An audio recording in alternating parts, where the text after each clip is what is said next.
నాకు స్తోత్రం కలిగిన గాక. మీ అందరికీ నేను వందనాలు తెలియజేస్తున్నాను. అందరూ బాగున్నారా? సౌండ్ రావట్లేదు.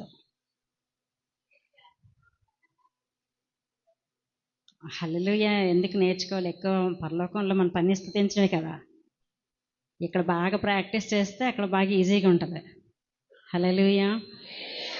చదువులోని అన్నీ చదువుకుంటామండి, అన్నీ కూడాను కంఠస్థ పెడతాం. మ్యాథ్స్ దగ్గరికి వచ్చినప్పుడు మాత్రం ప్రాక్టీస్ చేస్తాం.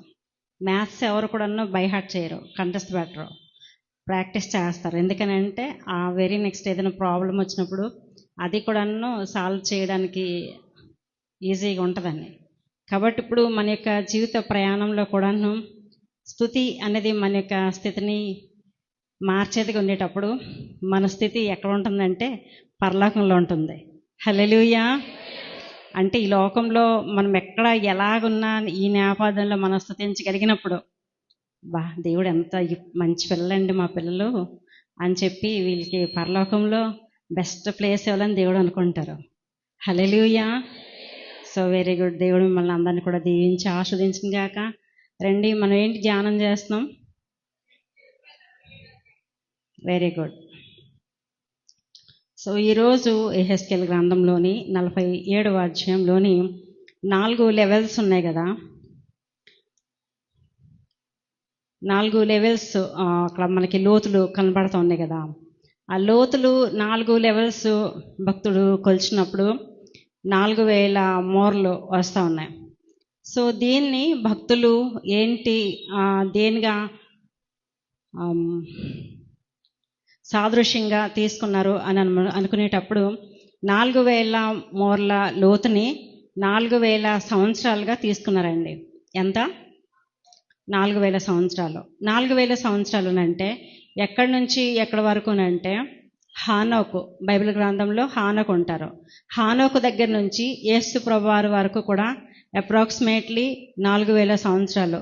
అంటే హానోకు, నేను క్యాల్కులేషన్ రాశాను నేను, హానోకు బ్రతికిన దినములు 365 సంవత్సరాలు.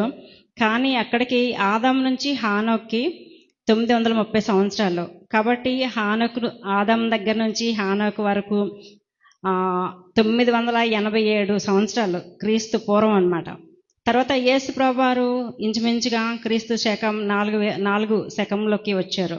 కాబట్టి 9987 సంవత్సరాలు ప్లస్ 4 శకాలు అంటే 4, అక్కడ దాన్ని ఏమంటారంటే శతాబ్దం కలిస్తే యేసు ప్రభువారి జీవితంకి వచ్చేటప్పటికి 4000 సంవత్సరాలు. ఎన్ని సంవత్సరాలు అయింది? 4000 సంవత్సరాలు. ఈ 4000 సంవత్సరాల్లో కూడాను ఆ 4 లోతైన అనుభవాలకి 4 రకాలైన మనుషులు కూడా భక్తులు చూపించారు. ఆ 4 రకాలైన మనుషులు ఎవరన్నంటే హానోకు ఒకరు, రెండవది అబ్రహాము, మూడవది సొలొమోను, నాలుగవది యేసు ప్రభువారు. హల్లెలూయా. కాబట్టి ఈ నలుగురు దగ్గరికి వచ్చినప్పటికీ కూడాను నలుగురు తాలూకా జీవిత ప్రయాణము ఎట్లుండినది మనం గమనించినప్పుడు ఆ యొక్క ప్రయాణం ద్వారా వాళ్ళ తాలూకా ప్రయాణంలోని ఎలాంటి మలుపులు వచ్చి ఈ యొక్క దినాన్ని దేవుడు మనతో మాట్లాడుతున్నారు. ఎప్పుడైనా బస్సు ఎక్కేటప్పుడు కానీ లేకపోతే రోడ్డు మీద మనం ప్రయాణం చేసేటప్పుడు కానీ మన ముందు మన ప్రక్కన ఆర్టీసీ బస్సులు వెళ్ళేటప్పుడు ఆర్టీసీ బస్సు మీద ఒక క్యాప్షన్ ఉంటుంది. ఎవరైనా చదివారా?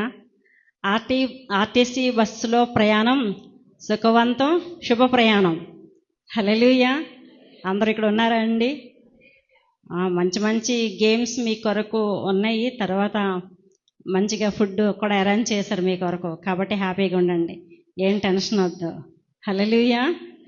సో ఇక్కడ మనం జ్ఞాపకం చేసుకునేటప్పుడు 2 రకాలు మనకు కనబడతాయి. 4000 మోర్ల లోతు వెళ్ళడానికి సమయము మనం క్యాల్కులేట్ చేస్తాము, దూరాన్ని క్యాల్కులేట్ చేస్తాం. ఇప్పుడు ఈ రోజుల్లోని మనము అన్నీ కూడాను GPS వచ్చింది కదా మనకి. ఏంటంటే ఎక్కడికైనా వెళ్తే ముందే లొకేషన్ పెట్టుకొని అది ఎంత దూరంలో ఉంది, ఎంత సమయంలో మనము చేరుకోగలుగుతాము అన్నది మనకు తెలుస్తుంది. రెండోది ఏంటంటే ఏదైనా ఆర్డర్ పెడితే ఆ యొక్క ఆర్డరు ఎంత సమయంలో రాగలుగుతుంది, వాళ్ళు ఎంత దూరంలో ఇంకా ఉన్నారు అది కూడాను తెలుస్తుంది. సో ఇప్పుడు మనం ఈ వాక్యంలోకి వచ్చేటప్పటికి ప్రయాణము అనేటప్పటికి ఆ ప్రయాణంలోని వారందరూ కూడాను దేవుని కొరకు అడుగు వేసి ప్రయాణించి మనకు మాదిరికరంగా ఉన్న వాళ్ళు ఉన్నారు, అలాగనే మనకి పాఠాలని గుణపాఠాలని కూడా నేర్పే వాళ్ళు ఉన్నారు. సో ఇప్పుడు మనం జ్ఞాపకం చేసుకునేటప్పుడు అసలు బైబిల్ గ్రంథంలో ఎవరెవరు ప్రయాణాలు మీకు ఐడియా ఉంది చెప్పండి. మీరు త్వరగా చెప్తే నేను త్వరగా ముగించేస్తాను. ఎవరెవరు ప్రయాణాలు గుర్తున్నాయి చెప్పండి. ఇశ్రాయేల్ ఒకటి గుర్తుంది, ఐగుప్తు నుంచి కనానికి. ఫస్ట్ అబ్రహాం గారు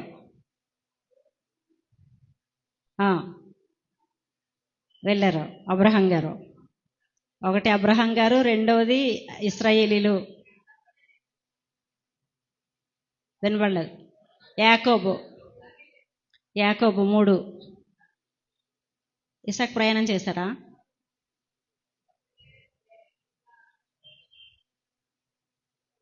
నాకే చాలా డౌట్లు, మళ్ళీ మీరు డౌట్లు క్రియేట్ చేయొద్దు. ఇసాకు గెరారు ప్రాంతంకి వెళ్ళారు. ఇంకా అంతే, నలుగురు చెప్పారు. అబ్రహాం, ఇసాక్, యాకోబు 3 వాళ్ళ తరాలు చెప్పారు. ఇశ్రాయేల్ జనాంగం చెప్పారు.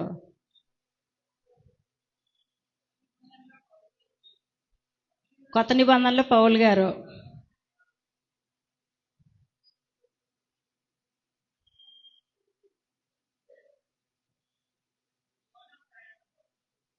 యోనా ప్రయాణం చేశారు. నినివేకి వెళ్ళమంటే తర్షీస్కి వెళ్ళారు. అదే పాఠాలు గుణపాఠాలు అంటే అందుకే అడిగాను మిమ్మల్ని.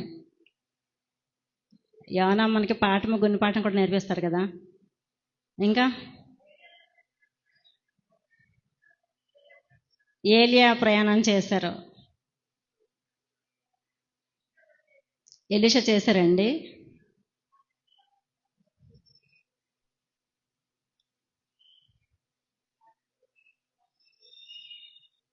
ఇంకెవరు లేరా?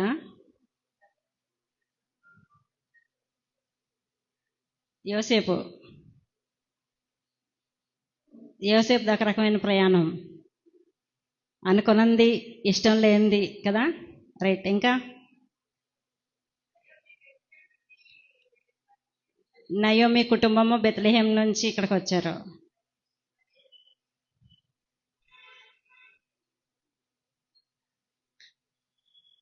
నెక్స్ట్ భోజనం అయిన తర్వాత మీకు బైబిల్ క్విజ్ ఉంటుంది.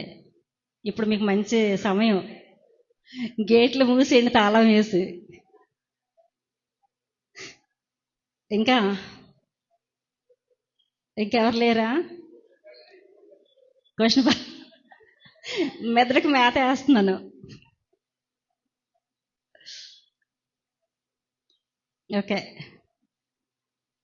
సో ఈ రీతిగా మనం జ్ఞాపకం చేసుకునేటప్పుడు గమనిస్తే అనేక మంది రకాలైన ప్రయాణాలు మనకి కనబడతాయి.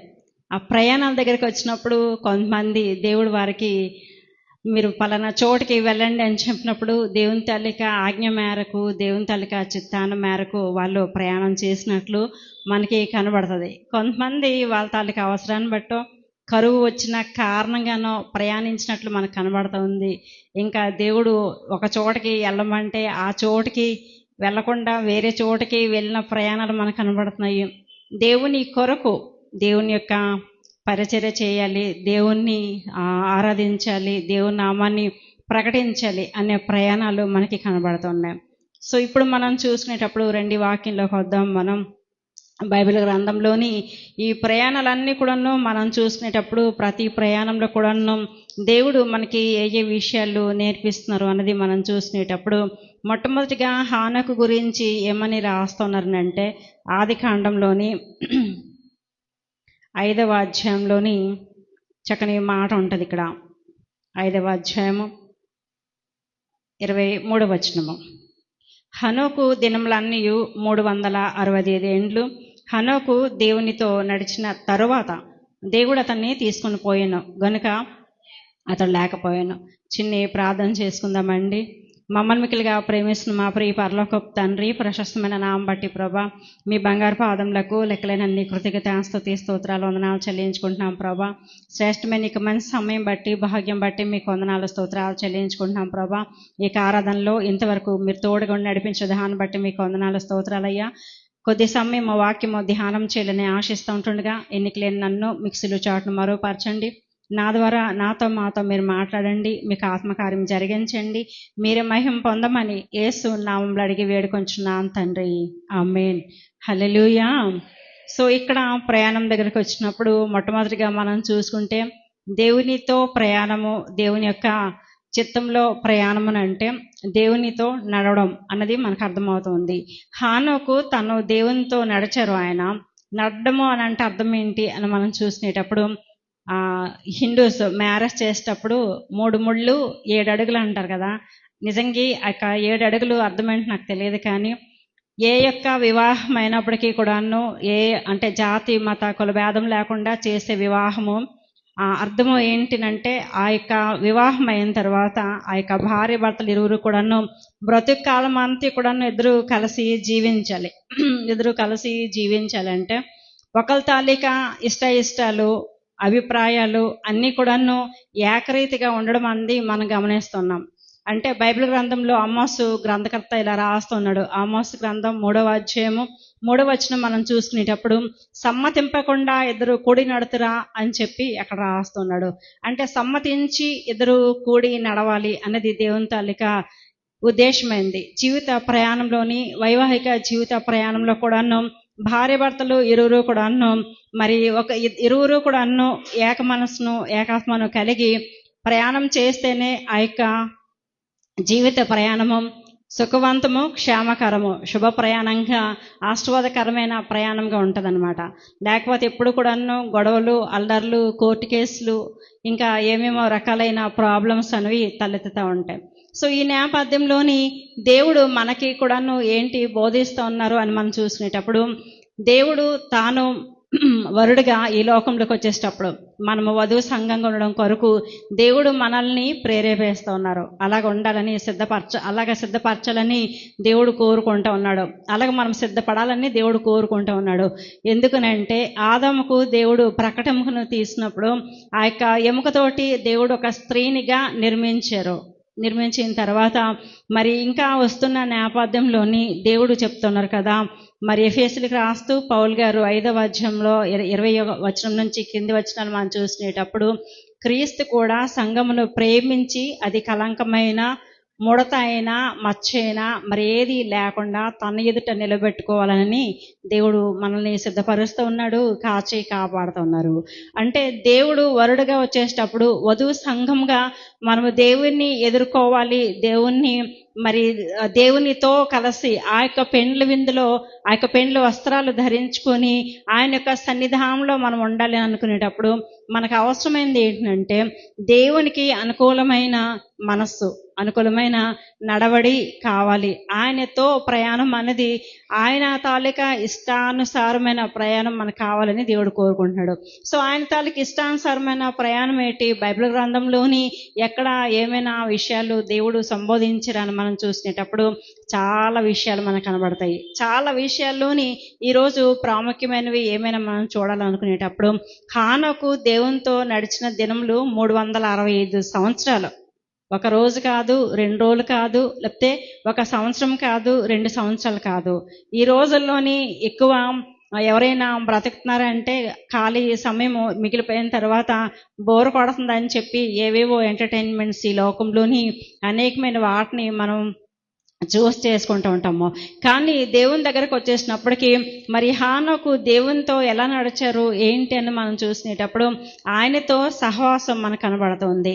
ఫస్ట్ ఆఫ్ ఆల్ ఆయనలో ఉన్న విశ్వాసం అనేది దేవునితో నడవడానికి క్రియారూపం దాల్చింది. బైబిల్ గ్రంథంలో మనం చూసినప్పుడు పౌలు గారు ఇలాగా తెలియచేస్తున్నారు. విశ్వాస వీరుల జాబితాకు వచ్చినప్పటికీ హెబ్రీలకు రాసిన పత్రిక 11వ అధ్యాయము 6-7 వచనాలు మనం చూసినప్పుడు విశ్వాసము లేకుండా దేవునికి ఇష్టడేండుట అసాధ్యం అని చెప్పినప్పుడు దేవుని దగ్గరికి వచ్చే వారికి, దేవుని వెదకు వారికి దేవుడు వారికి ఫలము దయచేస్తారు అని నమ్మాలి అని దేవుడు కోరుకుంటూ ఉన్నాడు. ఇక్కడ హానోకు దేవుని దగ్గర నుంచి ఎటువంటి ఫలము కోరుకున్నాడో ఆశించరు అనేది ఇక్కడ రాయబడి ఉండలేదు. కానీ దేవునికి విశ్వాసం అంటే చాలా ఇష్టం కాబట్టి దేవునితో సహవాసం అనేది ఆయన యొక్క విశ్వాసంలో చూపిస్తూ ఉన్నారు. అంటే ఇప్పుడు మన యొక్క జీవిత ప్రయాణంలోని మనం చాలా మందిని మనం కలుసుకుంటూ ఉంటాం కదా. మనతో పాటు చాలా మంది ట్రావెల్ చేస్తూ ఉంటారు, చదువుకునేటప్పుడు, ఉద్యోగం చేస్తునేటప్పుడు, వైవాహిక జీవిత ప్రయాణంలోని, అలాగే పరిచర్యలోని, వ్యాపారం చేసే దగ్గర, ఇలాగా రకరకాల పరిస్థితుల్లో, ప్లేసుల్లోని అనేక మంది మనకి పరిచయం అవుతూ ఉంటారు. ఆ పరిచయమైన వాళ్ళందరూ కూడా ఈరోజు మనతో ఉన్నారా, మనలాగా ఉన్నారా, మనల్ని అర్థం చేసుకుంటున్నారా, మనకు సహకారులుగా ఉంటున్నారా అంటే మనం ఇంకా వేలు మీద లెక్క పెట్టవచ్చేమో కదండి. ఎందుకనంటే అందరూ మనసులు, హృదయాలు మనతో కలవు. కాబట్టి ఎవరో ఒకరు అందరూ ప్రేమిస్తారు, కానీ అవసరం వచ్చినప్పుడు, ప్రతి ఒక్క విషయం వచ్చేటప్పుడు వాళ్ళ తాలూకా స్వభావము, వాళ్ళ తాలూకా విషయం అనేది మన యొక్క జీవితంలో ఎంతవరకు ఫలిస్తుందని మనం చూసినప్పుడు వాళ్ళే నిజమైన స్నేహితులుగాను, లేకపోతే వాళ్ళే నిజమైన సంబంధాలుగాను, వాళ్ళే నిజమైన వారుగా మనము మన యొక్క జీవితంలో నిలబడ్డారు పాతలుగా అన్నది మనం గుర్తిస్తామండి.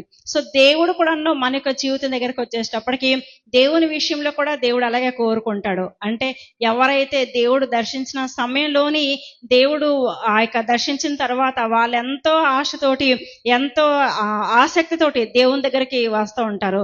కానీ వచ్చిన తర్వాత, ప్రయాణము మొదలైన తర్వాత, ఆ ప్రయాణంలోని ఎన్నో ఆటుపోట్లు, ఇరుకులు, లేకపోతే మరి మెట్టలు, లేకపోతే పల్లాలు ఎన్నెన్నో వచ్చిన సమయంలోని, ఎన్నో ఆకర్షణలు వచ్చిన సమయంలోని ఎన్నో సార్లు వెనదిరిగిపోయేవాళ్ళు, ఆగిపోయేవాళ్ళు, లేకపోతే వాటితో రాజీ పడిపోయేవాళ్ళు ఎంతమందికి కనబడతారు మనకి. సో ఈ నేపథ్యంలోని హానోకు విషయం దగ్గరికి వచ్చేటప్పటికి, హానోకు ఎన్ని పరిస్థితులు ఎలాగున్నప్పటికీ కూడాను దేవునికి ఎంతలాగా ఫేవర్ చేస్తారో మనం ఆలోచన చేసినప్పుడు, ఆయన తాలూకా క్రియలు కానీ, మాటలు కానీ, ప్రవర్తన ప్రతి ఒక్కటి కూడాను దేవుడిని అంత ఫేవర్ చేయగలిగింది కాబట్టే దేవుడికి చాలా ఇష్టడిగా ఉండేటప్పుడు దేవుడు అతన్ని తీసుకుని వెళ్ళిపోయారు అని చెప్తా ఉన్నారు. సో ఇప్పుడు ఆ 4 levels లో మనం చూసినప్పుడు దేవునితో నడవడం అని ప్రారంభించిన హానోకు దేవునితో ఈ లోకంలోని ఆయన తాలూకా ఆధ్యాత్మికమైన జీవిత ప్రయాణము ప్రారంభించి తర్వాత అలాగను ఈ జీవితం అంతా ఆయన బ్రతుకు దినములన్నీ కూడాను దేవునితోటే నడిచి ఆయన దేవుని దగ్గరకు వెళ్ళిపోయినట్లు మనం చూస్తా ఉన్నామండి. హల్లెలూయా, హల్లెలూయా. ఇంకా మనం చూసినప్పుడు ఆ వెరీ నెక్స్ట్ భక్తులు ఎవరిని పోల్చారని మనం చూసినప్పుడు అబ్రహాంని పోల్చారండి. ఆ తర్వాత వచ్చిన అబ్రహాంని దేవుడు ప్రత్యేకంగా పిలుచుకొని ఇదిగో నేను నీకు చూపించే ప్రదేశానికి వెళ్ళిపో అని చెప్తున్నారు. ఆదికాండము 12వ అధ్యాయము మొదటి 2 వచనాలు మనం చూసుకునేటప్పుడు, నేను నీకు చూపించు దేశంనకు వెళ్ళుము అని చెప్తున్నాడు. నిన్ను గొప్ప జనముగా చేస్తాను, నీ నామమును గొప్ప చేస్తానని దేవుడు తెలియచేస్తున్నారు. సో ఇప్పుడు మనం చూసుకునేటప్పుడు దేవుడు ఒక వ్యక్తిని పిలిచినప్పుడు, ఒక్క వ్యక్తే సింగిల్ గా వచ్చారు. ఆయన అంటే ఆయన అంటే అబ్రహాం గారు దేవుడు ఎవరిని పిలిచారో ఆ పిలుపుని అంగీకరించి, ఆ పిలుపుకి ఆయన వచ్చిన వెంటనే ఒకే ఒక వ్యక్తి వచ్చారు. ఆ ఒక్క వ్యక్తిని దేవుడు గొప్ప జనంగా చేస్తున్నారని చెప్తున్నారు. చూడండి, ఈ యొక్క దినాన్ని దేవుడు మనతో ఏమని మాట్లాడుతున్నారు అంటే, మనం ఎన్నోసార్లు ఎక్కడికైనా వెళ్ళాలి, ఏమైనా చేయాలనుకునేటప్పుడు దేవుడు మనకి ఏదైనా పని అప్పచెప్తున్నారు అని చెప్పినప్పుడు ఆ పని మనం చేస్తామో లేదో మన తాలూకా కాన్ఫిడెన్స్ లెవెల్స్ మనం చూసుకుంటాం, లేకపోతే మన తాలూకా పరిస్థితులను, స్థితిగతులను అన్నీ కూడాను మనం చుట్టూరా చూసుకొని, ఇంకా వీలుంటే బాగుంటుంది, వాళ్ళుంటే బాగుంటుంది, ఇలాగైతే బాగుంటుంది అని చెప్పి మనకు మనం ఎన్నెన్నో డెసిషన్స్, ఎన్నెన్నో నిర్ణయాలు మనం తీసుకొని వాళ్ళతో ప్రయాణం చేయడానికి మనం చూస్తూ ఉంటాము. కాబట్టి ఆ ప్రయాణం చేసేటప్పుడు ఆ ప్రయాణంలోని దేవుని తాలూకా కార్యము ఎన్నోసార్లు జరగదు. రండి అది కూడా చూద్దాం మనము. ఆదికాండం 13వ అధ్యాయము 14వ వచనంలోని ఇలాగా రాస్తూ ఉన్నాడు. లోతు అబ్రామును విడిచిపోయిన తర్వాత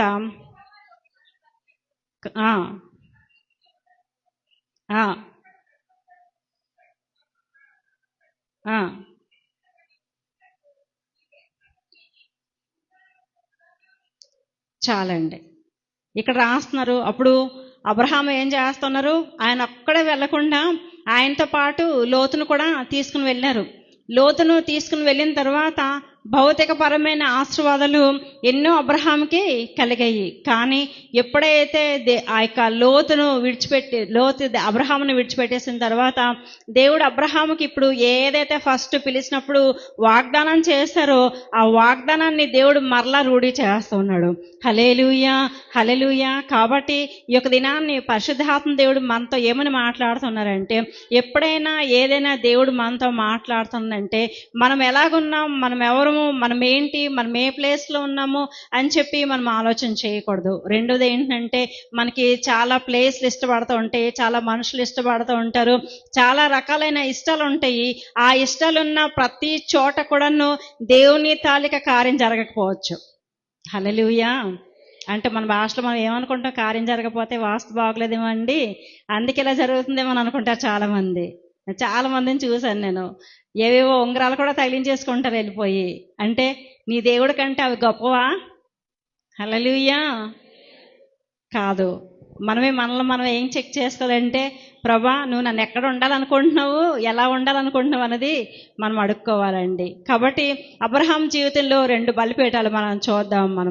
ఈ బలిపీఠాలు ఏంటి, ఆయన ఎందుకు కట్టాడు, మనం ఏంటి నేర్చుకోవాలి అని మనం చూసుకునేటప్పుడు, ఫస్ట్ ఎప్పుడైతే దేవుడు అబ్రహామును పిలిచిన తర్వాత అబ్రహాము ఎప్పుడైతే వెళ్ళిపోయాడో ఆ మాట చొప్పున వెళ్ళిపోయిన తర్వాత ఆ యొక్క అబ్రహాంకి దేవుడు ప్రత్యక్షమయ్యాడంట.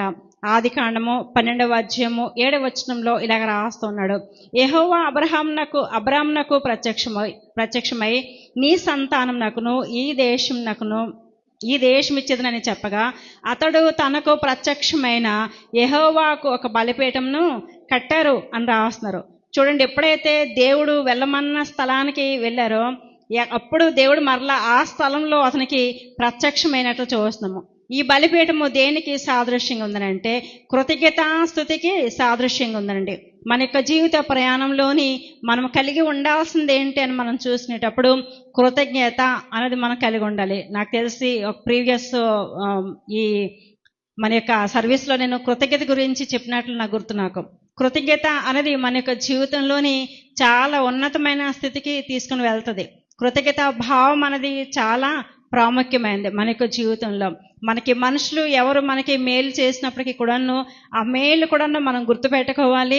అలాగనే ఎవరైతే దేవుడి ద్వారా మేలులు పొందుకుంటారో ఆ యొక్క మేలు కూడాను ఎప్పుడు కూడాను గుర్తుపెట్టుకోవాలి దేవునికి. కాబట్టి కీర్తనకారుడు ఇలా తెలియచేస్తున్నాడు. 103వ సంకీర్తనలోని 2వ చరణం మనం చూసినప్పుడు, ఆయన చేసిన ఉపకారములలో దేనిని మరువకమని చెప్తున్నాడు. దేవునికంట మనము అనుక్షణము కూడాను లేస్తున్నప్పుడు అంతా కూడాను కృతజ్ఞతాస్తుతి చెల్లించినప్పటికీ కూడాను మన బ్రతకంతా తుది శ్వాస వరకు చెల్లించిన కూడాను సరిపోదంటండి. హల్లెలూయా. అంటే మనం ఎంత చెల్లించాలి, ప్రతిసారి కూడాను ఎప్పుడు కూడాను థ్యాంక్ యూ జీసస్ అని చెప్తూ ఉండాలి. గడిచిన వారము వాక్యం చెప్పిన తర్వాత పరిశుద్ధాత్మ దేవుని ద్వారా ఈ వారంలోని అద్భుత కార్యాలు జరగబోతూ ఉన్నాయి. అద్భుతమైన సాక్ష్యాలు మనం వింటామని చెప్పాను. ఎంతమందికి గుర్తుందో లేదో నాకు తెలియదు, కానీ నిజంగా అద్భుతమైన సాక్ష్యాలు నేను విన్నానండి. ఒక సహోదరి 6 సంవత్సరాల నుంచి కూడా ఒక కోర్టు కేసుతో బాధపడుతూ ఉన్నారు. నేను చెప్పాను కదా ఒకరికి స్తుతుల పుస్తకాలు అవి ఇస్తాను అని చెప్పేసి. సో ఆ స్తుతుల పుస్తకాలు తీసుకోవడానికి ఇక్కడికి వచ్చారు. వచ్చిన తర్వాత ఇలాగా 6 సంవత్సరాల నుంచి నా భర్త మరి ఏం చెయ్యని తప్పకి కోర్టు కేసులో ఇరుక్కున్నారు అని చెప్పేటప్పుడు నాకు తెలియదు, నేనేం చెప్పాలో నాకు తెలియలేదు. ప్రార్థన చేశాను. నేను ప్రార్థన చేసిన తర్వాత దేవుడికి మీరు ఓన్లీ థ్యాంక్ యూ చేసి చెప్పండి, రోజుకు 1 గంట కేటాయించుకోండి అని చెప్పానండి. సో ఆమె దైవజనురాలు చెప్పారు కదా అని చెప్పి థ్యాంక్ యూ జీససే అని చెప్పడం రోజుకి 1 గంట సేపు కేటాయించుకున్నారంట. నాకు తెలీదు. అయితే ఒకరోజు 1 గంట సమయము థ్యాంక్ యూ జీసస్ అని చెప్పేసి ముగించి ఆమె లేస్తున్న టైంకి ఆ భర్త గారు ఫోన్ చేశారంట. ఫోన్ చేసి అమ్మాయి మన కోర్టు కేసు కొట్టేశారని చెప్పారంటండి. హల్లెలూయా. ఎంత అద్భుతమైన సాక్ష్యమో తెలుసా నిజంగాని. అయితే ఈ యొక్క దినాన్ని మన యొక్క జీవితంలో స్తుతి మన యొక్క స్థితిని మారుస్తుంది. హల్లెలూయా. ఏది లేదు, మాకే ఆధారం లేదండి, పిల్లల మీద ఆధారపడ్డాము, ఇప్పుడు పనులు చేయలేనటువంటి వయసులో కూడా మేము ఉన్నాము అని చెప్పారు ఆమె. కానీ దేవుడు ఎంత గొప్ప దేవుడు అని అంటే, ఎవరో ఒక వ్యక్తి వచ్చి వీళ్ళేం తప్పు చేయలేదు కాబట్టి వీళ్ళు కోర్టు కేసు కొట్టేయండి అని చెప్పారు.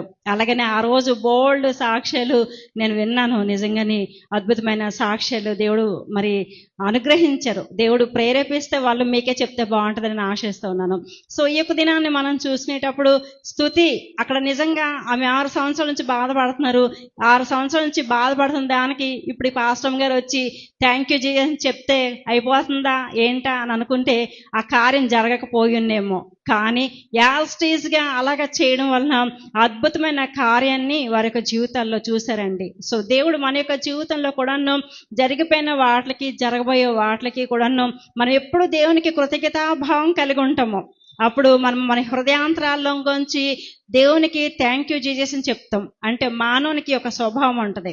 ఆ యొక్క స్వభావం ఏంటంటే, ఇశ్రాయేలీలు జనాంగంలోని ప్రయాణంలోకి వస్తే మనకి తెలుస్తుంది. ఆ ప్రయాణంలో ఏంటంటే దేవుడు రోజు పరలోకపులో ఆహారాన్ని పంపించినప్పటికీ కూడాను ఆ యొక్క ఆహారం వాళ్ళు తింటూ ఉన్నారు, బలపడుతూ ఉన్నారు, ప్రయాణం చేస్తున్నారు, అంత మంచిగా ఉంది. కానీ ఇంకా దేవుణ్ణి తిరుగుబాటు చేస్తున్నారు. ఇంకా ఏదో ఒకటి లోటు చెప్తూ ఉన్నారు. అంటే మనకి అది అలవాటు అయిపోయింది కదండి. ఎప్పుడు కూడాను ఎన్ని దేవుడు మనకి ఇచ్చిన ఒక్క లోటు, ఒక కొరత, ఒక అవసరత, ఒక సమస్య ఏదైనా వచ్చినప్పటికీ కూడాను ఈ 9 మంచులు కూడా మర్చిపోయి ఇది ఒక్కటే మనం పట్టుకొని, ప్రభా నాకే ఎందుకు చేస్తున్నావు, ఎందుకు ఇలా జరుగుతూ ఉంది, అసలు నేను నీకేం తక్కువ చేశాను, ఎన్ని ప్రార్థన చేస్తున్నాను, ఎన్ని ఉపవాసాలు చేస్తున్నాను, ఎన్ని ఆల్నేట్లు చేస్తున్నాను, ఎన్ని టీం ప్రేయర్లకు వెళ్తున్నాను, ఎంత స్థితి చెల్లిస్తున్నాను అని చెప్పేసి తిరిగి దేవుని మనము నిలదీస్తాం. అప్పుడు దేవుడు మన దగ్గరికి వచ్చి, నా కుమార్తె నేను ఎంత చేశాను, నువ్వెంత చేసావు అని చెప్తే మనం ఏమైపోతాం? హల్లెలూయా. కాబట్టి ఈ రోజు నుంచి మన తాలూకా స్తుతిని, మన తాలూకా ప్రార్థనను, మన తాలూకా సమయాన్ని దేవుని కొరకు వెచ్చేద్దాం మనం. హల్లెలూయా. 24 గంటల సమయం ఇచ్చారు కదా. మీరు అనుకుంటున్నారేమో, మీకు ఒక సీక్రెట్ చెప్తాను నేను. ఆ సీక్రెట్ ఏంటంటే, చాలా అలసిపోతున్నామండి, చాలా ఇంకేంటి ఎక్కడ టైం ఉంటుందండి, ఆ కొద్దిసేపు రెస్ట్ తీసుకోకపోతే ఏంటి అని అనుకుంటారు కదా. ఆ రెస్ట్ తీసుకునే సమయంలోని కొద్ది సమయము మనస్ఫూర్తిగా దేవునికి ఇచ్చి చూడండి. ఆ టైర్డ్నెస్ మీరు రెస్ట్ తీసుకునే దానికంటే దేవుడు ఎంత మంచి ఆరోగ్యం అనుగ్రహిస్తారు. హల్లెలూయా. గట్టిగా చప్పట్లు కొట్టి దేవుని యొక్క నామాన్ని మహిమపడదామా. ఇవన్నీ నా తాలూకా అనుభవంలోని ఈరోజు వాక్యం అంత అనుభవంలో వచ్చిన వాక్యం నేను చెప్తూ ఉన్నాను. నా యొక్క జీవిత ప్రయాణంలోని దేవుడు ఇన్ని మేలు చేశారు. 1998 సంవత్సరంలోని 97లోని ఒక సహోదరి నాకు ప్రాఫెసీ చెప్పారు, ఫ్లోరెన్స్ నైటింగేల్ అని. నీకు 98 నవంబర్లో మ్యారేజ్ అవుద్ది అని చెప్పారు. 98లో ఆగస్టులో నేను డిజెస్ దినకరన్ గారు పవర్ మినిస్ట్రీకి వెళ్ళాను. అక్కడ నాకు పేరు పెట్టి పిలిచి విదిన్ డేస్లో నీకు మ్యారేజ్ అవుద్ది, పెద్ద పరిచర్లోకి తీసుకుని వెళ్తానని దేవుడు చెప్తా ఉన్నారని చెప్పారు. విదిన్ డేస్లో నాకు మ్యారేజ్ అయింది. విదిన్ డేస్లో నాకు మ్యారేజ్ సెటిల్ అయ్యేటప్పటికి నేను నా ఫ్రెండ్స్ అందరం కలిసి ఒక 1 రోజులు ఉపవాస ప్రార్థన చేసాము. ఇక్కడ మ్యారేజ్ అయిన తర్వాత ఇక్కడ సిచ్యువేషన్స్ ఎలాగుంటాయి, దేవుని తాలూకా వాగ్దానం ఏంటి అని చెప్పి. సో దేవుడు కొన్ని విషయాలు బయలుపరిచారు, ఒక వాగ్దానం చేశారు. ఆ వాగ్దానం పట్టుకొని 27 సంవత్సరాల దేవుడు నన్ను నడిపించాడు. హల్లెలూయా. ఎంత అద్భుతమైన దేవుడు కదా. ఈ యొక్క దినాన్ని వాగ్దానం చేసిన దేవుడు, నిబంధన చేసిన దేవుడు, అద్భుతాలు చేసే దేవుడు మన యొక్క జీవిత ప్రయాణంలోని ఆ వాగ్దానాన్ని నిలబెట్టుకుంటాడు ఆయన. హల్లెలూయా. సో ఈ వాగ్దానం చేసిన దేవుడు నమ్మతగిన వాడు, నీతిమంతుడు. కాబట్టి ఈ యొక్క దినాన్ని మన యొక్క జీవిత ప్రయాణంలోని ఎక్కడికైతే మనం వెళ్తున్నామో, దేవుడు ఎక్కడికైతే తీసుకుని వెళ్తా ఉన్నాడో, అవి ప్లేస్లు ఏమనియండి, పరిస్థితులు ఏమనియండి, మనుషులు ఏమనియండి, whatever it may be, మనం ఏం చేయాలంటే దేవునికి కృతజ్ఞతాస్తుతి చెల్లించాలి. పౌలు భక్తుడు తెలియచేస్తాడు కదా, ప్రతి విషయంలో మీరు కృతజ్ఞతాస్తుతి చెల్లించడం చాలా మంచిది. ఇలాగ చేయటం దేవునికి చాలా ఇష్టము, దేవుని తాలూకా చిత్తం అని తెలియచేస్తున్నాడు. కాబట్టి మన యొక్క జీవిత ప్రయాణంలోని ఇక్కడ దేవుని భక్తుడి ద్వారా, అబ్రహాం ద్వారా కృతజ్ఞతాస్తుతి చెల్లించాలని చెప్తున్నారు. ఇక్కడ అబ్రహాం కూడా కృతజ్ఞతాస్తుతి చెల్లిస్తున్నారు, చాలా మంచిది. ఆ తర్వాత ఇంకేం జరిగింది, అక్కడతో ఆయన ఆగిపోలేదు. అక్కడ ఆగిపోకుండా ఇంకా ముందుకు వెళ్తున్నట్లు మనం చూస్తున్నాము. 8వ వచనం దగ్గర రాగానే అక్కడ నుండి అతడు బయలుదేరి బేతేలుకు తూర్పుననున్న కొండకు చేరి, పడమటనున్న బేతేలునకును తూర్పుననున్న హాయికిని మధ్యను గుడారము వేసి అక్కడ యెహోవాకు బలిపీఠమును కట్టి యెహోవా నామమున ప్రార్థన చేశాను అని రాస్తున్నాడు. మూడవది ఏంటి అని మనం చూసుకునేటప్పుడు కృతజ్ఞత స్తుతి అన్నది అక్కడ మనం రెండు చూస్తే, ఇక్కడ ప్రార్థన అనే బలిపీఠాన్ని మనం చూస్తున్నాము. ఈ ప్రార్థన అనే బలిపీఠం మీరు ఎక్కడ కట్టాడు అని మనం చూసుకుంటే, బేతేలుకి హాయికి కూడాను మధ్యలో గుడారం వేసుకున్నాడండి. బేతేలు అంటే దేవుని తాలూకా ఇల్లు అని అర్థము. హాయి అన్నది లోకానికి సాదృశ్యంగా ఉంది. సో లోకంకి మరి దేవుని తాలూకా సన్నిధానానికి మధ్యలోని మరి బలిపీఠం కట్టి, ఆ బలిపీఠం కట్టి అక్కడ ప్రార్థన చేస్తున్నాడు. ప్రార్థన చేస్తునేటప్పుడు ఇప్పుడు లోకము అనేది లేకపోతే దేవుని తాలూకా సన్నిధి అనేది మనకి జీవితంలో ఏ రీతిగా ప్రభావితం చేస్తుందంటే, దేవుని తాలూకా సన్నిధి మనకి ఏం చెప్తుందంటే, నువ్వు నా సన్నిధానంలో టైం స్పెండ్ చేయి, నువ్వు నాతో సహవాసం చేస్తే నేను నిన్ను ఆస్వాదిస్తాను, నేను నీకు విడుదల ఇస్తాను అని తెలియచేస్తారు. అయితే లోకం ఏం చెప్తుంది కదా, లోకం ఏం చెప్తుంది అంటే, మన లోకంలో ఉంటున్నాము, అప్పుడప్పుడు ఇక ఆచారాలు లేకపోతే మనుషులు ఇవి లేకపోతే ఎలాగా అని చెప్పి ఆషాఢంలో గోరింటాకును కార్తీక మాసంలో వనభోజనాలు పెట్టుకుంటుంది చెప్తుంది. వెరీ గుడ్, హల్లెలూయా. ఎంతమంది లోకంతో పాటు లోకంలోకి వెళ్తున్నారు, దేవుని సన్నిధానికి వచ్చి దేవునికి వెళ్తున్నారు, ఇక్కడ చూడాలి మనం. కాబట్టి ఇలాగ వెళ్ళేటప్పుడు ఈ ప్రయాణంలోని ఆశీర్వాదం మనకి కనబడదు. ఆ ఆశీర్వాదం అనేది రాదు, ఆ నడిపింపు అనేది రాదు. అబ్రహాము ఎప్పుడైతే ఇలాగా గుడారం వేసాడో, ఇలాగా బలిపీఠం కట్టినప్పటికీ కూడాను, ఆ ప్రార్థనా జీవితం ఉన్నప్పటికీ కూడాను, ఆ యొక్క గుడారం వేసిన ప్లేస్ ప్రభావితం ఎలా చేస్తూ ఉందంటే, ఇంకా నువ్వు ముందుకి ప్రయాణం చేయంటా ఉన్నాడు. ఆల్రెడీ ఒకసారి దేవుడు ప్రత్యక్షమయ్యి ఈ ప్లేస్ని నీకు ఇస్తున్నాను, నీ సంతానానికి ఇస్తున్నానని చెప్పిన తర్వాత కూడాను ఆయన అక్కడ ఆగకుండా ఇంకా ప్రయాణం చేస్తున్నాడు. కాబట్టి ప్రయాణం చేస్తున్నప్పుడు ఏం జరిగిందంటే, ఆ దేశంలో బహు భయంకరమైన కరువు వచ్చింది. 10వ వచనంలో మనం చూసినప్పుడు కరువు వచ్చిన తర్వాత ఆ కరువుని తప్పించుకోవడానికి ఏం చేస్తున్నాడు, ఇప్పుడు ఐగుప్తుకి వెళ్ళినట్లు మనం చూస్తూ ఉన్నాము. హల్లెలూయా. అంటే మన ప్రయాణంలోని మనం తీసుకునే టర్నింగ్లు, మనం తీసుకునే నిర్ణయాలు అన్నది మన యొక్క జీవితంలోని ఇలాంటి విపత్తులు రావడానికి, ఇలాంటి కరువులు రావడానికి కారణం అవుతూ ఉంది. హల్లెలూయా. అప్పుడు మనం దేవుని నిందించాలా? నిందించే హక్కు ఉందా మనకి? దేవుని ఏమైనా అనే హక్కు ఉందా? హల్లెలూయా. ఇప్పుడే అద్భుతాల గురించి చెప్పాను, దేవుడు ఇంకొక అద్భుతం చేశాడు. గట్టిగా చప్పట్లు కొట్టి దేవుని యొక్క నామాన్ని మహిమపరుద్దాం. హల్లెలూయా. అద్భుత దేవుడు మన మధ్య నివసిస్తూ ఉన్నాడు. పాట పాడతాం కదా, అద్భుతం చేయమయ్యా అని పాడుతూ ఉంటాం మనం. సో ఇప్పుడు మనం చూసుకునేటప్పుడు ఇప్పుడు ఐగుప్తులో ఏముంటుంది, ఐగుప్తులో ఎప్పుడు కూడాను కరువులు, కాటకాలు, శ్రమలు అన్నీ కూడాను భయంకరమైనవి, దేవునికి వ్యతిరేకమైనవి మనం చూస్తూ ఉంటాం. కాబట్టి ఇప్పుడు అక్కడ ఐగుప్తుకి అబ్రహాం వెళ్ళిన తర్వాత, అబ్రహాం గారు దేవుని తాలూకా బిడ్డలు, తర్వాత ప్రవక్త కాబట్టి అక్కడున్న రాజుగారు ఆ కుటుంబం అంతటిని కూడాను దేవుడు హింసించినట్లు, లేకపోతే దేవుడి వలన వాళ్ళు బాధ పొందుకున్నట్లు మనం చూస్తున్నాము. రండి చూద్దాం మనం 17వ వచనము. అయితే యెహోవా అబ్రాము భార్య అయిన శారైని బట్టి ఫరోను అతని ఇంటి వారిని మహావేదనల చేత బాధించెను అని రాస్తున్నాడు. ఇంకొక నేపథ్యంలోని వాళ్ళ తాలూకా గర్భాన్ని కూడా దేవుడు మూసివేశారని మనకు కనబడుతుంది. సో ఇప్పుడు మనం చూసినప్పుడు మన ప్రయాణము ఎక్కడి వరకు వచ్చింది, మన ప్రయాణం ఎలాగుంటుంది, దేవునితో మనం కలిసి నడుస్తున్నామా? హల్లెలూయా. దేవునితో మనం కలిసి నడవాలి. దేవుని మనసుతో మన మనసు కలవాలి. అప్పుడప్పుడు పాత రోజుల్లోని పెళ్లికార్డులు వేస్తే 2 మనసుల కలయిక అనేసేవారు. ఏంటి వేసారు? హల్లెలూయా. అందరు ఇక్కడ ఉన్నారండి? గుర్తుకు వస్తున్నాయా? దేవునికి స్తోత్రం కలిగిన గాక. 2 మనసులు కలిస్తేనే ఆ యొక్క దాంపత్య జీవితం సంతోషంగా ఉంటుంది. లేకపోతే నువ్వు నీ ఇష్టానుసారంగా ఉండు, నేను నా ఇష్టానుసారంగా ఉంటాను అనుకుంటారు. అలాగా వేరువేరుగా ఉన్న భార్య భర్తలు చూస్తాం మనం ఒక ఇంట్లో ఉండి కూడాను. లేదు అంటే ఒకసారి నా భర్త ఉన్న సమయంలోని చేబ్రోల్ దగ్గర ఏదో ఊరు వెళ్ళామండి. 2 days మీటింగ్స్ అక్కడికి మేము 4 కూడా వెళ్ళాము. నేను, నా భర్త, మా ఇద్దరు బిడ్డలు వెళ్ళాము. మాకు అక్కడ అకామిడేషన్ ఒక ఇంట్లో ఇచ్చారనమాట. ఒక ఇంట్లో ఇస్తే ఆ యొక్క ఇంట్లో మేము ఉంటున్నాము. నేను ప్రార్థన చేసుకునే సమయంలోని ఆ కుటుంబంలో ఆ అమ్మాయి వచ్చారు ప్రార్థన చేయించుకోవడానికి. ప్రార్థన చేయించుకోవడానికి వచ్చినప్పుడు నేను అడిగాను అమ్మాయిని, ఏం ప్రార్థన చేయాలి, మీకు ఏం కావాలి అని చెప్పి అడిగాను. నేను అడిగితే ఆ అమ్మాయి అంది, మాకు పిల్లలు కావాలండి అని చెప్పారు. పిల్లలు కావాలంటే మీకు మ్యారేజ్ అయ్యి ఎంతకాలం అయిందమ్మా అని అడిగాను నేను.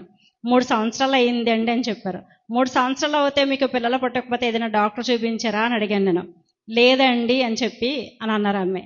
మరి మరి ఏంటి అనేసి అడిగాను నేను.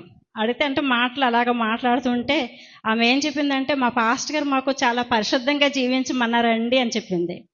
పరిశుద్ధంగా జీవించడం అంటే ఏంటి అని నాకు అర్థం కాలేదు నిజంగా చెప్పాలంటే. అందువలన ఆయన వేరే బెడ్లో పడుకుంటారు, నేను వేరే బెడ్లో పడుకుంటానని చెప్పేది. హల్లెలూయా. రైలు పట్టాలు 2 కూడాను ఇలాగ ఉంటాయి, ఒక గమ్యానికి తీసుకుని వెళ్తాయి, కానీ అవి ఇప్పటికీ కూడాను కలిస్తే రైలుకి ప్రమాదం. కానీ యేసు ప్రభు దేవుడు, లేకపోతే దేవునితో మనం కలిసి మనం ముందుకి ప్రయాణం చేసినప్పుడు మనకి ఆధ్యాత్మికమైన జీవితం అనేది ఫలవంతం అవుతుంది. అప్పుడు దేవుడు వాగ్దానం చేసిన రీతిగా, లేకపోతే దేవుడు ఆస్వాదించిన రీతిగా ఆదికాండం 1:28 చెప్తాడు కదా, మీరు ఫలించి అభివృద్ధి పొందండి, భూమిని నిండించండి, విస్తరించండి, అభివృద్ధి పొందండి అని చెప్తున్నారు. సో బైబిల్ గ్రంథంలో ఎవరైతే దేవుని మనసుతోటి కలిసి దేవునితో ప్రయాణం చేస్తారో వారందరూ కూడాను ఆధ్యాత్మికమైన జీవితంలో ఫలించి విస్తరించారు. అబ్రహాంని దేవుడు ఒక్క ఆయనే పిలిచాడు, కానీ గొప్ప జనంగా చేస్తానని చెప్పాడు.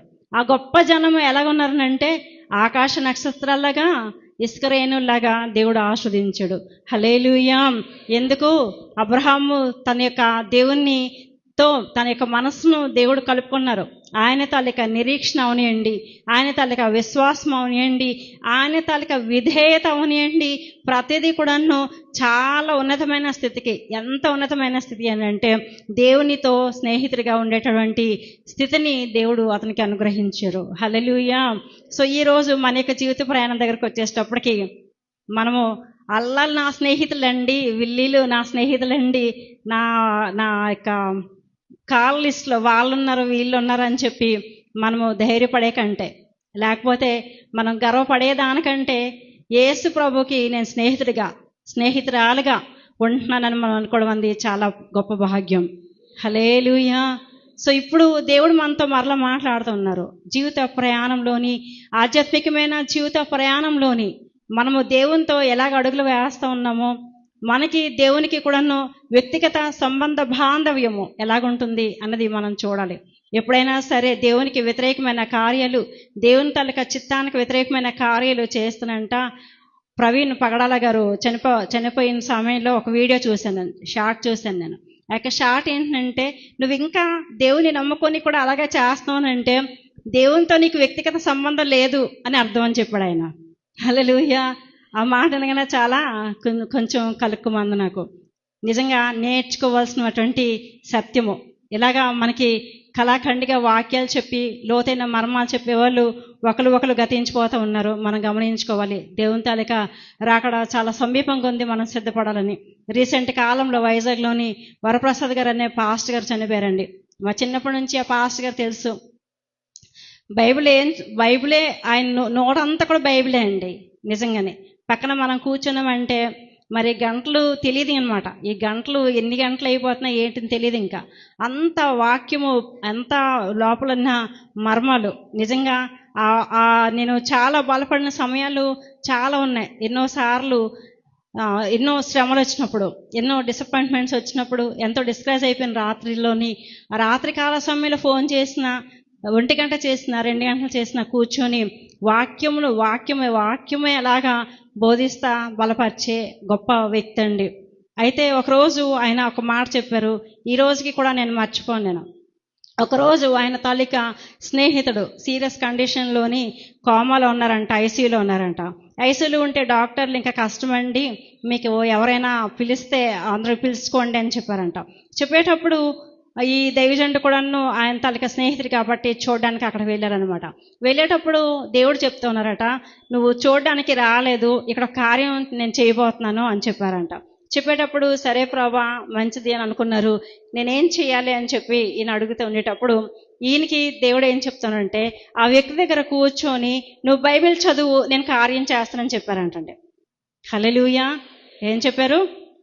బైబిల్ చదువు, నేను కార్యం చేస్తానని చెప్పారు. మనం వెళ్తే ఇంకేం లేదండి, ఇంకంతా అయిపోయింది, ఇంకేంటి సమాధి పెట్టి రెడీ చేసుకోవడమే అని చెప్పుకుంటాం మనం. లేకపోతే మనం అలాగా డిసైడ్ అయిపోతాం. కానీ ఫస్ట్ ఈరోజు ఈ మాటల ద్వారా నేను ఎవరిని క్రిటిసైజ్ చేయాలని నేను చెప్తలేదు, గాయపరచాలని చెప్తలేదు. కానీ మనం ఒక మంచి మంచి మాటలు వినేటప్పుడు ఆ మంచి మాటలు మనం నేర్చుకోవాలి, వాటిని మనం అన్వయించుకోవాలి. ఇలాగ ఎవరైనా అలా ఉన్నారనుకోండి పరిస్థితుల్లోని, ఆ పరిస్థితి దగ్గరికి వెళ్ళే ముందు కానీ వెళ్ళిన తర్వాత అక్కడుండి కానీ మనం చేయాల్సింది ఫస్ట్ కార్యం ఏంటంటే, ప్రభా ఈ యొక్క వ్యక్తి తాలూకా పరిస్థితి ఇలాగ ఉంది కదా, నువ్వేం చేస్తావు, నేనేమైనా చేయగలిగింది ఉందా అని అడగాలి. హల్లెలూయా. కాబట్టి మనం అలాగ చేయగలిగినప్పుడు దేవుడు అద్భుతమైన కార్యం చేస్తారు. హల్లెలూయా. వాళ్ళు గ్రహించకపోని మనకు అనవసరం. దేవుడు మనకి ఇవ్వాల్సింది ఫలం, మనకి మంచి ఫలాన్ని దేవుడు మనకు అనుగ్రహిస్తారు. హల్లెలూయా. కాబట్టి ఆయన అక్కడ కూర్చొని బైబిల్ చదివారంట. అలాగా ఇంకా ఆయన ఎప్పుడు అంటే ఎప్పుడో వాష్రూమ్కి వెళ్ళాల్సిన సమయంలోనో, లంచ్ చేయాల్సిన సమయంలోనో, ఆ సమయాలు మినహాయించి అలాగా బైబిల్ చదువుతూనే ఉన్నారంట. ఇంచుమించు 3 days కొంచెం నేను నిద్ర కూడా మానుకొని చదివానమ్మా అని చెప్పారు. 3 days కంప్లీట్ అయ్యేటప్పటికి ఆయన సంపూర్ణమైన ఆరోగ్యవంతుడిగా లేచాడంటండి. హల్లెలూయా. గట్టిగా చప్పట్లు కొట్టి దేవుని యొక్క నామాన్ని మహింపరుద్దామా. ఈ రోజు కూడా మనం ఒక మంచి నిర్ణయం తీసుకునే, ఇప్పటి వరకు కూడాను మీరు నాకంటే చాలా పెద్దోళ్ళు, ఇక్కడ చాలా మంది నాకంటే బాగా వాక్యం తెలిసిన వాళ్ళు ఉన్నారు, సీనియర్స్ ఉన్నారు. నాకేదో తెలుసు నేను చెప్తలేదు, కానీ దేవునితో మనకి ఎంత వ్యక్తిగత సంబంధం ఉంది. దేవుడు మనల్ని చూసేటప్పుడు నా స్నేహితుడు, నా స్నేహితురాలు అని మన గురించి చెప్పగలుగుతున్నారా? అలా చెప్పడానికి ఇష్టపడుతున్నారా? అలాగే మనం ఉంటున్నామా? మన ప్రయాణం ఆయనతో అలాగుంటుందా? ఈరోజు మనం గమనించుకోవాలి. కాబట్టి అలాగెళ్తున్న నేపథ్యంలోని ఇవన్నీ మన జీవితంలో ఉండాలి. కృతజ్ఞత అనేది ఉండాలి, స్తుతి అనేది ఉండాలి, ప్రార్థన అనేది ఉండాలి, వాక్యం అనేది మన యొక్క జీవితంలో ఉండాలి. ఇవన్నీ మన యొక్క జీవితంలో బలమైన కార్యాలు చేస్తాయి. హల్లెలూయా. బలమైన కార్యాలు మాత్రమే కాదు, కానీ మనం పడిపోకుండా నిలబడడానికి దేవుడు కార్యం చేస్తాడు. హల్లెలూయా. భక్తుడు 119వ సంకీర్తన మనం చూస్తే ఆ 119వ సంకీర్తనలోని చాలాసార్లు వాక్యం గురించి రాస్తాడండి. నీ వాక్యము నేను పడిపోకుండా నన్ను జాగ్రత్తగా కాపాడుకోవడానికి నాకు ఎంతగానో హెల్ప్ చేస్తుంది, నా మనసులో ఉండి నన్ను సరిచేస్తుంది, నేను పాపం చేయకుండా కాపాడుతుంది, ప్రతిదీ కూడా నీ వాక్యం నన్ను నడిపిస్తుంది, నీ వాక్యం నన్ను బ్రతికిస్తుంది అని చెప్తున్నాడు. హల్లెలూయా. ఆ వాక్యం ఎలా బ్రతికిస్తుంది అని మనం చూసినప్పుడు, భౌతికపరమైన జీవితము బ్రతుకు కంటే ఆధ్యాత్మికమైన జీవితంలో మరణం లేకుండా కాపాడుతుంది. హల్లెలూయా. హానోకు అలాగా దేవుడితో నడిచాడంట, ఆయనకి జీవితంలో మరణం అన్నది చూడలేదు. హల్లెలూయా. కాబట్టి ఇక్కడ కూడా మనకి తెలియచేస్తున్నాడు అబ్రహాము యొక్క ప్రయాణంలోని, లేకపోతే ఇక్కడ ఇక హానోకు ప్రయాణంలోని దేవుడు ఈ రీతిగా మనకి తెలియచేస్తున్నారు. ఇశ్రాయేలు జనాంగము ఆ యొక్క ఐగుప్తు నుంచి కనానుకు వస్తున్న నేపథ్యంలోని వారి యొక్క జీవితంలో కూడాను దేవుడు ఎన్నో గొప్ప కార్యాలు చేశారు కదా. ఎన్నో గొప్ప కార్యాలు చేసినప్పుడు వాళ్ళు కూడాను ఎంతో సంతోషంగా ముందుకి వెళ్తూ ఉన్నారు. ఆ ముందుకి వెళ్తున్న నేపథ్యంలోని దేవుడు వారికి కూడాను ఎన్నెన్నో మేలు చేశారు. ఎలాంటి మేలు అని మనం చూసుకునేటప్పుడు మామూలు మేలు కాదు. అయితే ఈరోజు చక్కని వాగ్దానంతో నేను మీ ముందుకు వచ్చాను. ఆ వాగ్దానం ఏంటంటే నిర్గమకాండము 13వ అధ్యాయం మనం చూసుకునేటప్పుడు 21వ వచనంలో దేవుని తలక లేఖన భాగం ఇలా తెలియజేస్తుంది. వారు పగలు రాత్రియు ప్రయాణం చేయనట్లుగా యెహోవా త్రోవలో వారిని నడిపించటకై పగటి వేళ మేఘస్తంభంలోను వారికి వెలిగించుటకు రాత్రివేళ అగ్నిస్తంభంలోనూ ఉండి వారికి ముందుగా నడుచుచు వచ్చెను. హల్లెలూయా. ఈరోజు దేవుడు మనకి ఏంటి వాగ్దానం చేస్తున్నాడు అని మనం ఆలోచన చేసినప్పుడు, పగలు మేఘస్తంభంగాను రాత్రి అగ్నిస్తంభంలో ఉంటున్నాడంట. ఈ పగలు మేఘస్తంభం, రాత్రి అగ్నిస్తంభం ఏంటి మనకేది? నేను చిన్నప్పుడు అనుకునేదాన్ని, ఈ వాగ్దానం చేస్తున్నారు కదా, ఎక్కడ ఏ మేఘాలు కనబడట్లేదు, ఏ అగ్నిస్తంభం కనబడట్లేదు అనుకునేదాన్ని. అలాగా ఆ ప్రయాణం అలా సాగుతున్న నేపథ్యంలోని దేవుడు ఒకరోజు 91వ సంకీర్తన ద్వారా మాట్లాడారు నాతోటి. ఆ 91వ సంకీర్తనలో ఏంటంటే, ఆ 91వ సంకీర్తనలోని పగలు, మధ్యాహ్నం, రాత్రి రకరకాలైన తెగుళ్ళు రావడం, రకరకాలైన సమస్యలు, ప్రాబ్లమ్స్ రావడం అక్కడ మనం గమనిస్తామండి. ఆ ప్రాబ్లమ్స్, ఆ తెగుళ్ళు అన్నీ కూడాను రాకుండా దేవుడు ఏం చేస్తున్నాడంటే, ఫస్ట్ వర్స్లో చెప్తున్నాడు కదా, ఆయన చాటున అలాగా ఆ యొక్క భక్తుల్ని దాచేస్తూ ఉన్నాడు అని రాస్తున్నాడు. మహోన్నతిని చాటున నివసించి వాడే సర్వశక్తిని నీడను, హల్లెలూయా, సర్వశక్తిని సర్వశక్తుడని అంటే ఆ సర్వశక్తుడు ఏం చేస్తున్నాడు? ఇక జీవిత ప్రయాణంలోని మనల్ని ఆధ్యాత్మికమైన జీవితంలో పడగొట్టడానికో, బలహీనపరచడానికో, ముందుకు వెళ్లకుండా చేయడానికో, లేకపోతే విజయం పొందుకోకుండా చేయడానికో, విడుదల పొందుకోకుండా చేయడానికో, సాక్షిగా నిలబడకుండా చేయడానికో ఏవేవో ఎన్నెన్నో రకాలైన అపవాది తాలూకా కుట్రలు, కుతంత్రాలు, ఎన్నో పన్నాగాలు. ప్రతిరోజు ఉదయం కూడాను అపవాది యొక్క డెన్లోని ఒక మీటింగ్ జరుగుతుంది. హల్లెలూయా. ఏం జరుగుతుంది? మీటింగ్ జరుగుతుంది. ఎప్పుడైనా క్రికెటర్స్ చూసారా? టాస్ గెలవగానే అందరూ జట్టుకు వచ్చేస్తారు. ఇలాగా ఆ జట్టుగా వచ్చింది ఏంటంటే వాళ్ళు డెసిషన్ తీసుకుంటారు. ఇదిగో మనం ఇలా ఫీల్డింగ్ చేయాలి, ఇలా బ్యాటింగ్ చేయాలి, ఇలా బౌలింగ్ చేయాలి అని వాళ్ళు మాట్లాడుకుంటారు వాళ్ళు. కాబట్టి మనందరం కూడా యూనిటీగా ఉండేటప్పుడే మనం ఈ యొక్క గేమ్ని, ఈ యొక్క స్పోర్ట్ని మనం విన్ అవ్వగలము అని మాట్లాడుకుంటారు. సో ఈ యొక్క అపవాది యొక్క డెన్లో కూడా ఇలాగే జరుగుతుంది. ఇగో పలానా బైబిల్ ప్లేస్ చర్చలు ఉన్నారు కదా, లేకపోతే పలానా చర్చలు ఉన్నారు కదా, లేకపోతే పలానా ఊరోళ్ళు ఉన్నారు కదా, పలానా కుటుంబస్తులు ఉన్నారు కదా, పలానా విశ్వాసులు ఉన్నారు కదా, పలానా సేవకులు ఉన్నారు కదా, మీరు ఇలాగ వెళ్ళండి, వాళ్ళ యొక్క జీవితంలోని ఇలాగా మీరు ప్రేరేపించండి, ఇలాగా చేయండి, అలా చేయండి అని చెప్పి ఆ యొక్క కార్యాలు చేయడానికి పురమాయించుకుంటారంట. పురమాయించుకునేటప్పుడు అప్పుడప్పుడు ఈ యొక్క క్రిస్మస్లోని పిల్లలు స్కిట్ వేస్తూ ఉంటారు. ఒకరోజు ఒక స్కిట్ చూశాను నేను. ఆ స్కిట్లో ఏం రాస్తున్నారంటే, ఒక దురాత్మ వచ్చి ఒక విశ్వాసని పడగొట్టడానికి ఏవో చేష్టలు చేసి ఏయో రీతిగా ప్రేరేపిస్తే ఇక విశ్వాసి నో, నేను చాలా ప్రార్థన పరుడిని కాబట్టి ఇవేమీ కూడా నేను విన్ను, పఠించుకోను, నేను ఈ ప్రకారం చేయను అని చెప్పేసి జయించేసుకుంటాడంట. జయించేసుకున్న తర్వాత నెక్స్ట్ ఇంకొక పెద్ద క్లాస్లో ఉన్న దురాత్మ వస్తాడు. పెద్ద క్లాసులో ఉన్న దురాత్మ వచ్చి, చీచి నువ్వు ఫెయిల్ అయిపోయి, నువ్వు చిన్న క్లాస్ కాబట్టి నేను ఇంకా నీకంటే పెద్ద క్లాసు, నేను చూడు వెళ్ళి ఎలా పడగొడతానో అని చెప్పేసి ఆ పెద్ద క్లాసు విశ్వాసి సీనియర్ వచ్చి ఈ యొక్క విశ్వాసికి ఇలాగ ప్రేరేపిస్తారనమాట. ప్రేరేపించినప్పుడు ఇక విశ్వాసి నో నువ్వు ఎంతకంటే పెద్ద క్లాసు సీనియర్ దురాత్మ అయినప్పటికీ కూడా నేను విన్ను అని చెప్పేసి ఇంకా స్ట్రాంగ్గా ఉంటాడనమాట. స్ట్రాంగ్గా ఉండేటప్పుడు ఈ యొక్క దురాత్మ కూడా ఫెయిల్ అయిపోద్ది. దీని తర్వాత ఇంకొక నెక్స్ట్ లెవెల్లో ఉన్న సీనియర్ వస్తారనమాట. సీనియర్ వస్తే ఆ సీనియర్ కూడా ఏం చెప్తానంటే, మీరందరూ కూడా నాకంటే జూనియర్స్ కాబట్టి మీరు అందరూ కూడా ఓడిపోయారు, మీ అందరికంటే నేను సీనియర్, చూడండి నేను అతను ఎలా ప్రేరేపిస్తాను అని చెప్పేసి అనుకుని దగ్గర కూర్చుని, పక్కన కూర్చొని, అయ్యా నువ్వు ఎంత భక్తిగా ఉండిపోతే ఎంత కష్టాలు, ఎంత భక్తిగా ఉంటే అంత కష్టాలు నువ్వు తెలుసుకోవట్లేదు, ఎంత ఎక్కువ ప్రార్థనలు ఉంటే అంత ఎక్కువ నిందలు అవమానాలని తెలియట్లేదు, అప్పుడప్పుడు కొంచెం ఇలాగ ఉండాలి అలాగ ఉండాలి అని చెప్పేటప్పటికి ఈ లోకంలో చూపించే వాటికి కొంచెం ఇటు అటు కూడాను తూగుతాడనమాట. కాబట్టి మొలలోతు అనుమం దగ్గరికి మీకు నేను వచ్చినప్పుడు ఏం చెప్పానంటే, మొలలోతు దగ్గరికి వచ్చినప్పటికి ఎప్పుడు కూడాను మనిషి ఊగుతాడండి ఇటు అటు కూడా. ఎప్పుడైనా నదిలోకి వెళ్ళారా బాప్తిసం తీసుకునేటప్పుడు కానీ ఎప్పుడైనా గమనించండి, మొలలోతు అనేది కొంచెం బ్యాలెన్స్ తగ్గే స్థితి మనకి కనబడదనమాట. కాబట్టి భక్తులు మొలలోతు అనుభవం దగ్గరికి వచ్చేటప్పటికి సొలొమోన్ని చూపించారు. సొలొమోన్ ఎందుకు చూపించారంటే, సొలొమోన్ దేవునికి చాలా భక్తిగా, చాలా విశ్వాసంగా దేవునిలో నడిచాడు, దేవునితో సహవాసం కలిగి. కానీ ఈ లోకంలో ఆయన ఎంతగా ఆస్వాదించబడిన తర్వాత మరలా అంత లోకంలోకి అతను రావడం జరిగింది. కాబట్టి తర్వాత ప్రసంగి గ్రంథకం రాస్తూ ఏం చెప్తున్నాడు తెలుసా? అంతా వ్యర్థం వ్యర్థం వ్యర్థం అని చెప్తున్నాడు. ప్రియమైన దేవుని బిడ్డలారా, ఈ యొక్క దినాన్ని మనకు జీవిత ప్రయాణంలోని ఎన్నో మంచిగా వస్తాయి, చెడ్డగా వస్తాయి. ఏమొచ్చినప్పటికీ కూడాను మన ప్రయాణము దేవునితో సాగుతూ ఉందా లేదా, దేవునిలో సాగుతూ ఉందా లేదా, అలాగ వెళ్తేనే మనం గమ్యం చేరుకోగలుగుతాము. హల్లెలూయా హల్లెలూయా. కాబట్టి భక్తులు చాలామంది మనం చూసినప్పుడు మధ్యలో ఆగిపోయేవాళ్ళు, పడిపోయేవాళ్ళు మనం చూస్తూ ఉన్నాము. మధ్యలో అలసట కూడా వస్తాయి, నిరాశ నిస్పృహలు వస్తాయి. రండి చూద్దాం. మనము రాజులు మొదటి గ్రంథంలోని 19వ అధ్యాయం మనం చూసినప్పుడు 7వ వచనములో ఇలా రాస్తూ ఉన్నాడు. అయితే యెహోవా దూత రెండవ మారు వచ్చి అతను ముట్టి, నీ శక్తికి మించిన ప్రయాణము నీకు సిద్ధమైంది. అందరం కలిసి చెప్దామా?